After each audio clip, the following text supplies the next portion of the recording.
আজি আমাৰ টিহু নগৰ সমিতিৰ অসম গণ পৰিষদৰ কাৰ্যালয়ত আমাৰ বৰ্ধিত টিহু সমষ্টিৰ বৰ্ধিত কাৰ্যনিৰ্বাহক সভাখন ইতিমধ্যে সমাপ্ত হৈছে।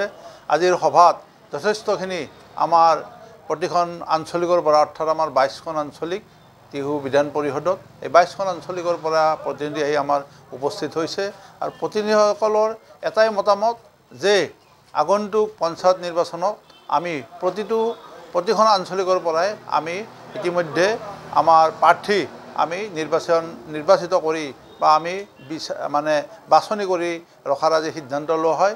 এইটোৱে ক'ব বিচাৰিছোঁ, আজি সভাই প্ৰতিখন পঞ্চায়ততে আমাৰ সকলোবিলাক পদবীত আমাৰ প্ৰাৰ্থী বাছনি কৰাৰ সিদ্ধান্ত লোৱা হয় আৰু এই বাছনি কৰাৰ কাৰণে ইতিমধ্যে আজি পৰিচালনা সমিতিয়ে আমাৰ প্ৰতিখন আঞ্চলিকক দুজনকৈ আমাৰ পৰ্যবেক্ষক নিয়োগ কৰা হয় আৰু পৰ্যবেক্ষকসকলে আৰু সেই আঞ্চলিকক পৰ্যবেক্ষণ কৰি অৰ্থাৎ তাৰ ৰাইজৰ মতামত লৈ তাত কোন ব্যক্তি ৰাইজে বিচাৰে তেনেকুৱা ব্যক্তিৰ নাম তেওঁলোকে লিখি আনি আমাৰ বিধান পৰিষদৰ কাৰ্যনিৰ্বাহক সভাত দাখিল কৰিব। আৰু আমি এটা দাবী কৰিব খোজোঁ যে এইবাৰ আমি যিটোকে আমাৰ মিত্ৰ ধৰ্ম পালন কৰিব লাগিব বা আমি মিত্ৰ গোষ্ঠীত আছোঁ যে অসম গণ পৰিষদ, ভাৰতীয় জনতা পাৰ্টি আৰু UPPL, যিটোকে আমাৰ UPPL আমাৰ টিহু সমষ্টিত তেনেধৰণে নাই। সেইকাৰণে আমি আমাৰ ভাৰতীয় জনতা পাৰ্টি আৰু অসম গণ পৰিষদৰ আমি বুজাপৰাৰে আমি নিৰ্বাচন খেলিম, অৰ্থাৎ কমেও আমি 50% আমাক আসন তেখেতসকলে দিবই লাগিব। কাৰণ দুইটা দলৰে ইয়াত যিহেতুকে আমাৰ যথেষ্ট আমাৰ অসম গণ পৰিষদৰ যথেষ্ট ইয়াত ভূমিকা আছে। অসম গণ পৰিষদ যিহেতুকে আমাৰ অৰিজিন, আমাৰ অসম গণ পৰিষদৰ এইটো এটা সবল স্থিতিৰ সমষ্টি। গতিকে আমি আশা ৰাখিছোঁ যে আগন্তুক নিৰ্বাচনত অসম গণ পৰিষদৰ আমি কমেও কিন্তু আমি 100% আমাৰ প্ৰাৰ্থী ইতিমধ্যে আমি বাছনিত আমি আজিৰ সভাই আমি তেনেধৰণে পৰ্যবেক্ষক আমি নিয়োগ কৰিছোঁ।